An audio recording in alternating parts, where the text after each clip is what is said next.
Mesdames, Mesdemoiselles, Messieurs, bonjour. Les sujets de conversation n'ont pas manqué ce matin au Conseil des ministres. Deux grands chapitres étaient prévus, les commentaires, le bilan du voyage de la tournée africaine de M. Pompidou, bien sûr, et puis le dossier du pétrole, avec une décision attendue ce matin, la reprise ou non des négociations avec l'Algérie. Nous en saurons peut-être plus d'ici la fin de ce journal avec le communiqué de M. Léo Hamon.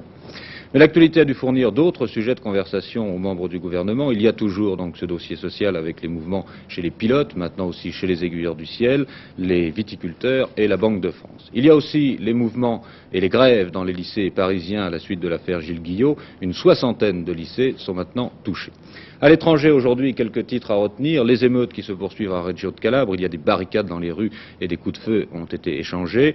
Une nouvelle attaque américaine contre le Nord-Vietnam. Les appareils ont bombardé des emplacements de missiles pour la troisième journée consécutive. Et au Proche-Orient, l'Égypte aurait donné une réponse, disons, encourageante aux propositions de M. Yaring. Le Caire a fait savoir que la RAU était disposée à signer un traité de paix avec Israël en prenant pour base la résolution du Conseil de sécurité de novembre 1967.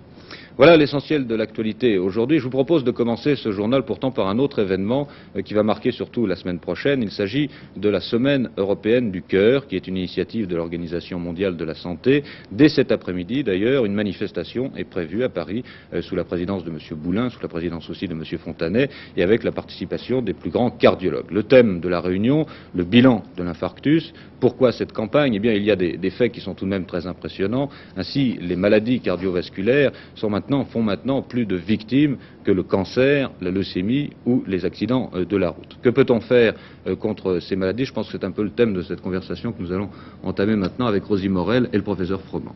Le professeur Froment est un spécialiste de la réadaptation des cardiaques, qui est un problème grave. Il est professeur de cardiologie au nouvel hôpital cardiologique de Lyon, dont nous allons voir quelques images, je pense, qui est un magnifique hôpital pilote, qui est certainement le plus moderne d'Europe. Il est immense, il compte 500 lits dans lesquels tout a été prévu pour le confort des malades et pour qu'ils reçoivent les meilleurs soins, aussi bien sur le plan du diagnostic, sur le plan de l'accueil, ici il y a des hôtesses pour accueillir les malades, que sur le plan du traitement. Par exemple, c'est un malade atteint d'infarctus qui est en service de soins intensifs, surveillé par monitoring, par une infirmière. Vous voyez, toutes les techniques les plus modernes d'investigation sont appliquées dans cet hôpital. Ici, c'est un test pour voir à quel degré d'atteinte est le cœur. Mais le problème se pose après. Quand le malade est guéri ou en convalescence, il faut le réadapter, le réinsérer. Monsieur, quelle est l'importance de cette réadaptation pour un cardiaque? Elle est tout à fait fondamentale, car au fond, le test véritable de la guérison d'une maladie, c'est la réinsertion socio-professionnelle du malade, pour le cardiaque comme pour les autres. C'est la garantie d'un équilibre psychologique, économique, pour l'intéressé et pour la cellule familiale tout entière. Et à l'inverse, l'invalidité, qui paraît souvent au malade d'abord et à son entourage, voire au médecin, comme une solution bonne, et c'est en réalité une solution de facilité, un pis-aller, et qui aboutit presque toujours à une dégradation progressive, physique et psychologique de l'intéressé et de son entourage. Mais monsieur, il était classique en tout cas, de considérer que le travail n'est pas recommandé au cardiaque. C'est exact. Autrefois, on a trop mis l'accent sur ceci. Bien entendu, les gros efforts sont à éviter pour le cardiaque. Mais à l'inverse, ce n'est pas l'inactivité complète qui est souhaitable. Et comme l'ont très bien affirmé en 1964, par exemple, des experts de l'Organisation mondiale de la santé, le travail adapté, bien adapté aux conditions particulières du malade, de chaque malade, et non seulement n'est pas nuisible, mais il est hautement bénéfique. Et au fond, il en est un peu pour le muscle cardiaque comme pour les muscles périphériques. Rien n'est pire pour un muscle malade que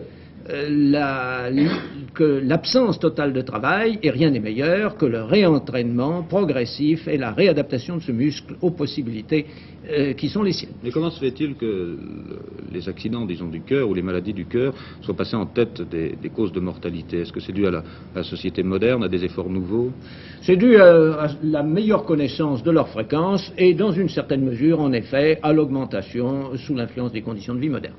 Et sur le plan particulier de la réadaptation et de la réinsertion dont vous vous préoccupez beaucoup, qu'y a-t-il de réalisé en France? Eh bien, en réalité, on ne s'est pas suffisamment occupé, jusqu'à ces dernières années, des cardiovasculaires. Et j'avais pu intituler un rapport au pouvoir public d'il y a quelques années de la manière suivante, les affections cardiovasculaires, premier fléau social, laissé pour compte. Eh bien, en réalité, il y a eu un effort fait dans ce sens, il faut bien le reconnaître, et les dernières dispositions législatives sont nettement plus favorables, les structures adaptées à tout ceci sont meilleures. Mais il reste encore beaucoup à faire. Il reste pour les médecins eux-mêmes et pour ceux qui conseillent les malades à prendre parfaite connaissance de l'importance de ces problèmes. Il reste d'autre part à multiplier les structures diverses. Et enfin, il reste, il faut bien le dire, pour l'État à encourager tout ceci, à donner l'exemple. Et par exemple, étant donné que les fonctions d'enseignement, par exemple, sont parmi les plus heureuses pour les cardiaques, il faudrait que l'État favorise, au lieu de freiner l'entrée des cardiaques dans sa fonction, dans ses structures administratives. Professeur, je vous remercie. Merci aussi, Rosy Morel. Je pense que nous aurons l'occasion d'ailleurs de reparler de cette forme d'actualité, de cet aspect de l'actualité au cours de la semaine prochaine, consacrée donc au cœur. Pour revenir à l'actualité française, politique et sociale, il faut parler aussi d'une affaire qui constitue certains gros titres de journaux ce matin dans la presse écrite. Je veux parler des déclarations du secrétaire général de l'UDR, M. Tomasini. Une déclaration qui concerne deux secteurs, d'une part la magistrature et d'autre part l'information télévisée. Ce matin encore, Bernard Olivier, il y a un certain nombre de réactions à ce sujet. On peut peut-être revenir sur l'ensemble des déclarations de M. Tomasini. Oui, alors écoutez, je crois qu'il y a une véritable pluie de communiqués en ce qui concerne cette affaire. Alors évidemment, elle concerne deux problèmes, d'une part la magistrature et d'autre part l'ORTF. En ce qui concerne la magistrature, la Fédération nationale des syndicats de police appuie sans réserve la déclaration de M. Tomasini et se plaint de n'avoir pas d'alliés, attendu, dit-elle, que, je cite, « les délinquants qu'elle appréhende en flagrant délit pour infraction à la loi anti-casseurs sont pour la plupart relaxés dès le lendemain ». Et puis des réactions politiques. Le club des Jacobins de M. Charles Hernu estime que condamner les magistrats pour défendre la police apparaîtra, je cite là encore, aberrant à tous les républicains.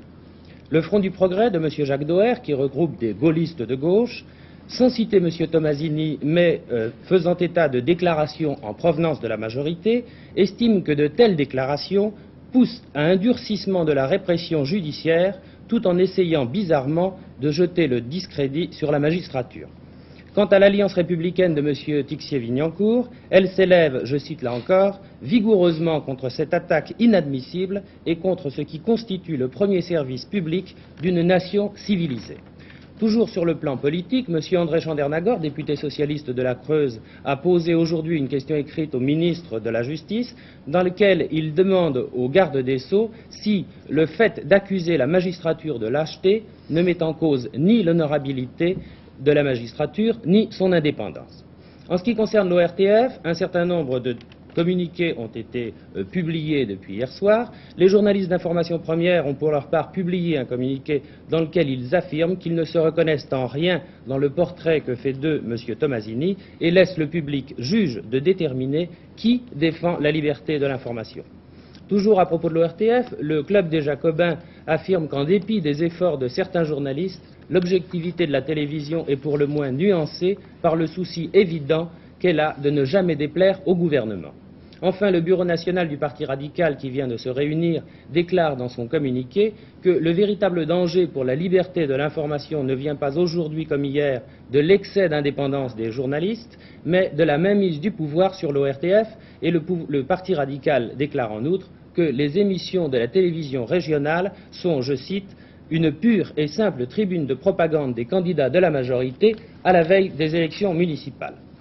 Deux nouveaux communiqués viennent de tomber à l'instant. Nos confrères de 24 heures sur la 2 s'émeuvent des accusations formulées contre l'information première et, je cite leur communiqué, ils déplorent que des responsables politiques de différents partis formulent accusations contradictoires et menaces à l'encontre des journalistes de l'Office sans d'ailleurs fonder leur argumentation.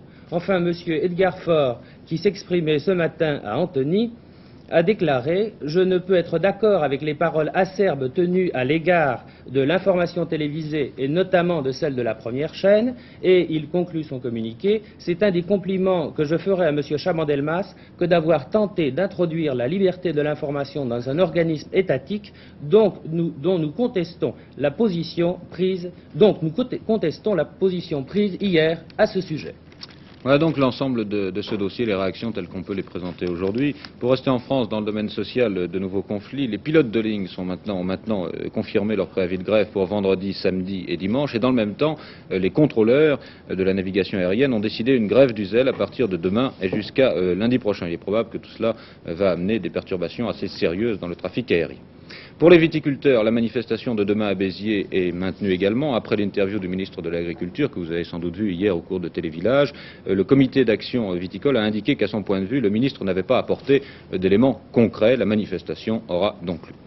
Grève aussi à la Banque de France. Le personnel proteste contre un projet qui doit être soumis au ministre des Finances prochainement et qui comporte la fermeture de 33 succursales.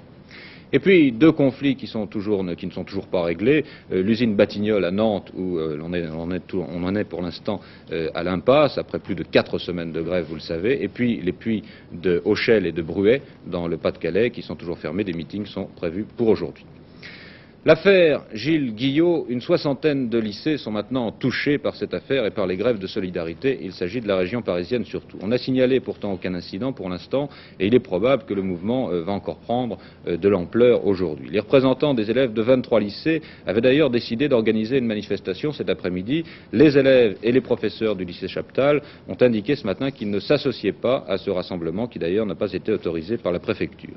En revanche, ils prévoient toujours, mais pour demain, une manifestation silencieuse, assise devant les différents lycées parisiens. Je vous rappelle que c'est après-demain, vendredi, que Gilles Guillot doit passer devant la cour d'appel.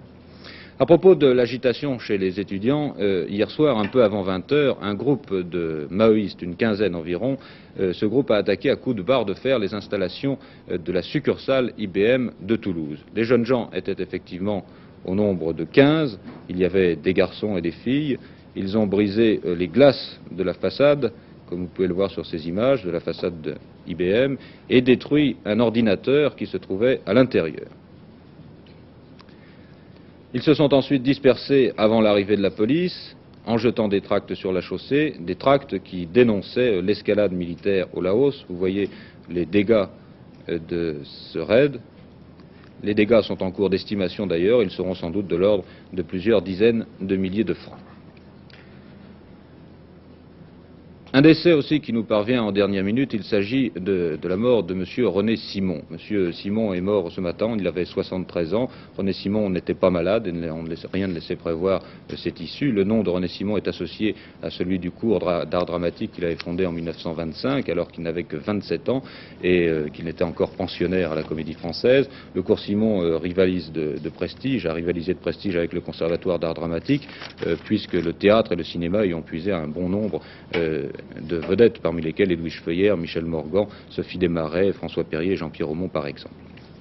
Nous allons passer à d'autres formes de l'actualité et revenir à l'espace. La bataille des télécommunications est maintenant engagée. Les Européens et les Américains, François de Closet, ont un peu de mal à se mettre d'accord dans ce domaine. Les États-Unis avaient été sollicités pour fournir des engins de lancement, pour lancer des satellites de télécommunications. Puis finalement, les Européens vont peut-être devoir se débrouiller tout seuls, non? Oui, c'est ce que, en substance, M. Théo Lefebvre a laissé entendre hier. M. Théo Lefebvre, c'est le ministre belge qui avait été chargé par les États européens d'aller précisément négocier cette question à Washington. Alors, le problème est le suivant. Les États non communistes ont mis au point un réseau mondial de satellites de télécommunications, le réseau Intelsat, qui, par exemple, vous a récemment permis de suivre les marches sur la Lune en direct. Dans cette organisation, évidemment, l'influence américaine est prépondérante. Et tout le problème, c'est de savoir si les États peuvent faire des systèmes régionaux en dehors de ce système Intelsat. Et ce problème n'est pas réglé. On en discute éternellement à Intelsat, et Intelsat vit avec un régime provisoire que l'on prolonge parce qu'on ne peut pas se mettre d'accord sur ce problème. Alors en attendant, les Français et les Allemands ont décidé pour leur côté de faire le satellite Symphonie, dont nous voyons ici sur notre plateau la maquette en grandeur nature. Alors présentons ce satellite pour lequel les contrats fermes et définitifs de construction ont été passés il y a quelques semaines. Eh bien, ce sera un satellite qui permettra en même temps de transmettre, disons par exemple, 2 programmes de télévision, 50 programmes radio, 500 voies de communication téléphonique. En principe, il sera lancé en 1973, la fin 73, depuis la base de Kourou en Guyane. Il y aura 2 satellites lancés, un pour les besoins allemands, un pour les besoins français, et disons que le programme, tout compris lancement satellite, coûtera à peu près 100 millions de dollars. Alors, comment se situe ce programme par rapport aux satellites existants, aux Intelsat? Eh bien, disons grosso modo que du point de vue de la puissance du débit, il ressemble assez aux Intelsat 3 qui sont en service actuellement. Mais il a un avantage considérable, c'est que, vous voyez, ces antennes peuvent être dirigées très précisément vers un point. Cela veut dire qu'à la réception, on peut utiliser des antennes beaucoup plus petites que par exemple les énormes installations bien connues de Plumeur-Baudou qui sont nécessaires pour capter les signaux d'Intelsat 3. C'est-à-dire qu'on pourrait communiquer avec des États, les États africains par exemple, sans leur demander d'installer ces antennes qui coûtent très cher. Voilà donc ce qui va être fait actuellement Symphonie. Et pour la suite, mais il est évident, et pour lancer Symphonie, eh bien les Européens ont la fusée Europa 2. Pour la suite, il faudrait faire des satellites plus gros, donc avoir des fusées plus puissantes. Les Américains ont ces fusées, les Européens ne les ont pas. Les Européens ont dit aux Américains, voudriez-vous nous les vendre? Les Américains, en gros, ont répondu, oui, si Intelsat est d'accord. Mais pour le moment, Intelsat est d'accord sur rien, et donc, comme le problème est en suspens, il est probable que les Européens vont se lancer au moins à 4 dans la construction d'une super fusée qui sera la fusée Europa 3, et ils préparent des super satellites de télécommunication pour les années, la fin de la décennie à peu près. L'actualité sportive, nous annoncions hier la composition de l'équipe de France de rugby qui va rencontrer l'Angleterre le samedi 27 de ce mois. On a surtout noté, bien sûr, l'arrivée des 2 frères Spanghero et le retour aussi au tournoi des 5 nations et à sa place de capitaine de Christian Carrère, que vous voyez derrière moi. Christian Carrère qui a rencontré Jean-Claude Jouan à Toulon. Je pense que nous allons le voir dans un petit instant. Christian Carrère, c'est effectivement son grand retour et il va vous expliquer pourquoi d'ici quelques minutes. D'ici quelques secondes, j'espère. La défaite de Toulon-la-Voulte dimanche dernier n'a certainement pas influé les décisions du comité directeur dans la sélection. Et Christian Carrère, vous voici une nouvelle fois capitaine de cette équipe de France. Alors quelle est la première réaction que l'on peut ressentir? Eh bien, je ne cacherai pas que cela me fait un grand plaisir de retourner dans cette équipe de France, d'autant plus que depuis hier, je sais sa composition et qu'elle est composée de pas mal de grands joueurs, de joueurs que j'estime beaucoup. Je crois que nous avons une grande équipe de France. Je pense qu'on peut faire de très très bonnes choses avec ces éléments. On a enlevé les géants pour mettre les battants. Et vous vous retrouvez plébiscité par le président de la République, Georges Pompidou, avec Walter Spanghero. Alors que va faire maintenant le tandem des 2 frères Spanghero? Eh bien, je crois que d'abord pour Claude, qui est le grand espoir de la famille Spanghero, la présence de son frère Walter à ses côtés sera une très bonne chose. Parce que le match de Twickenham est toujours un match très difficile. Et c'est un match que j'appréhende cette année, d'autant plus que l'an dernier, nous avons battu ces Anglais à Colombes d'une manière assez impressionnante, puisque le score était de 32 ou 35 points, je ne m'en souviens plus. Mais je crois que la présence de Walter aux côtés de Claude fera bénéficier l'équipe de France d'un tandem fraternel exceptionnel. Quel sera le point fort de cette équipe de France? Bien, le point fort à l'heure actuelle était, si je m'en réfère aux 2 premiers matchs, la ligne de 3 quarts. Je pense cette fois-ci que le PAC fera le maximum, et il en a les moyens, pour donner à ses attaquants assez exceptionnels les meilleurs ballons possibles. Et je pense sincèrement que, vu la composition de cette équipe et vu l'état d'esprit qui devra régner, nous pouvons battre l'Angleterre à Twickenham. Et Christian, que peut apporter? Pour le reste des sports, Jean-Michel Lelio, il faut surtout parler football et presque uniquement d'ailleurs aujourd'hui. Oui, parce qu'il y a 2 rencontres importantes dans le cadre de la Coupe de France, des matchs à rejouer, des 32e de finale. Metz-Strasbourg et Bordeaux-Grenoble. Le 7 février dernier, Strasbourg menait par 2-0, Metz revenait avant la fin, il y avait les prolongations et le score c'était de 2-2, donc match à rejouer.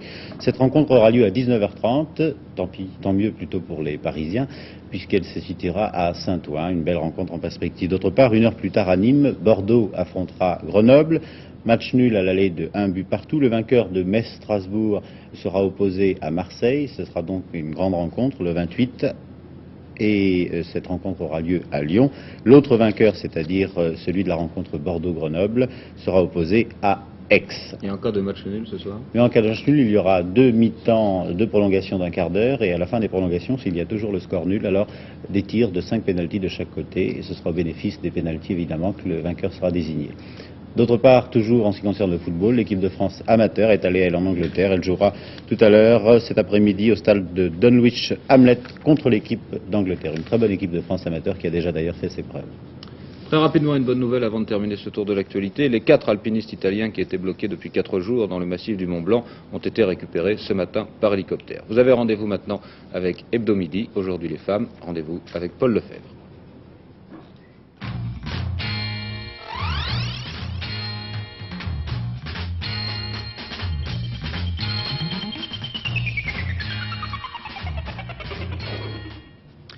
Aujourd'hui, une page mode dont le titre pourrait être une tranche de rêve et des questions.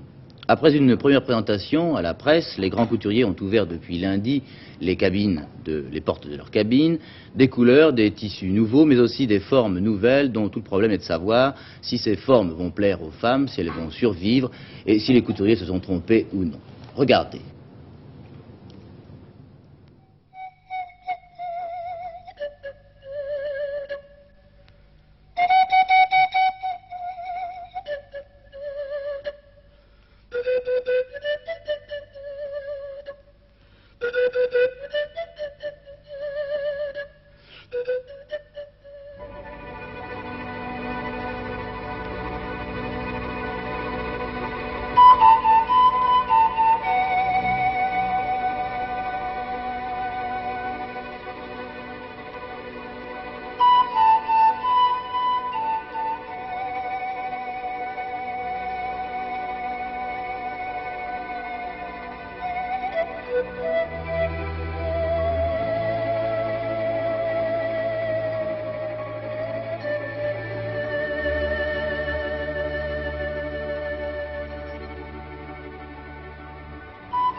Voilà. Christiane Merchési, vous êtes journaliste, chroniqueur de mode. Est-ce que cette mode 71 vous a surprise? Surprise, non, un peu désorientée. Pourquoi? C'est pas surprise parce qu'elle nous était annoncée par le prêt-à-porter un petit peu avant. Désorientée parce qu'on est plus ou moins pour la rétrospective. Oui. Le prêt-à-porter vise malgré tout le pratique. Est-ce que vous pensez que cette collection 71 ne se démarque pas trop du pratique? Sûrement un peu, oui. Et est-ce que vous pensez que cette mode et ces idées nouvelles correspondent aux besoins et aux goûts des Françaises qui achètent finalement?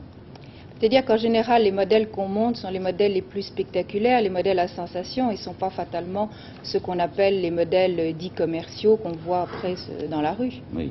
Mais est-ce que vous pensez qu'il existe encore ce qu'on pourrait appeler une dictature des grands couturiers? Non. Non, ça veut dire qu'au fond, ils jettent des idées sur le marché sans que... Oui, puis maintenant, chaque femme est libre d'adapter la mode en fonction de ce dont elle a envie et de ce qui lui convient. Et que pensent les acheteurs étrangers de cette mode? Est-ce que on a l'impression que ces collections de haute couture sont faites plus pour les étrangers que pour les Français, pour les Français? C'est-à-dire que je crois qu'il y a un problème financier qui est à la base, mais enfin, si les acheteurs étrangers viennent chaque année, parce que c'est le prestige de la France, mais...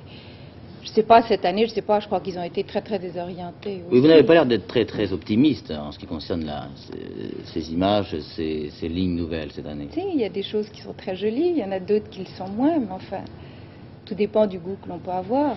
Alors on pose toujours la question, pourquoi le long n'a-t-il pas marché?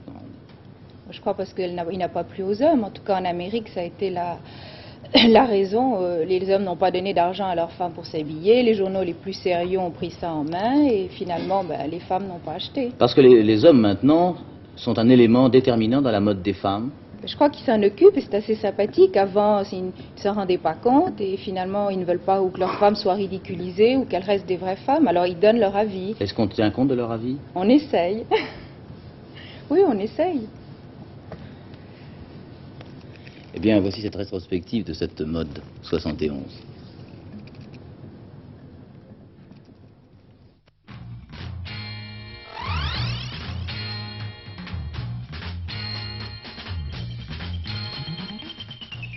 Notre rendez-vous avec la Bourse de Paris n'aura pas le même aspect que d'habitude, pour la bonne raison, Michel Tardieu, qu'il y a eu un mouvement de grève, une grève surprise d'ailleurs ce matin à la Bourse de Paris.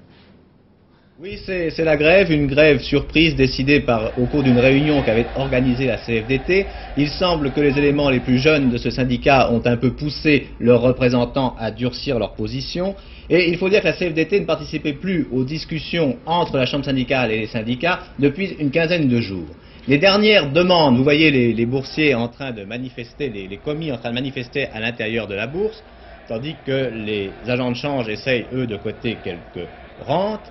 Donc les propositions qui avaient été faites par la Chambre syndicale étaient inférieures d'environ 2% aux demandes faites par les syndicats autres que la CFDT qui, eux, réclamaient à peu près 9,30% d'augmentation cette année, modulée entre janvier, avril et octobre.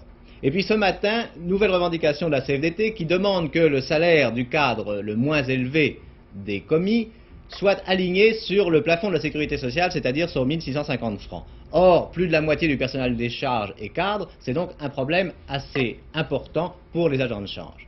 Voilà pourquoi aujourd'hui vous n'aurez ni gagné ni perdu d'argent à la Bourse de Paris. C'est ainsi d'ailleurs, je crois, que prend fin notre journal. Je vous souhaite un bon après-midi.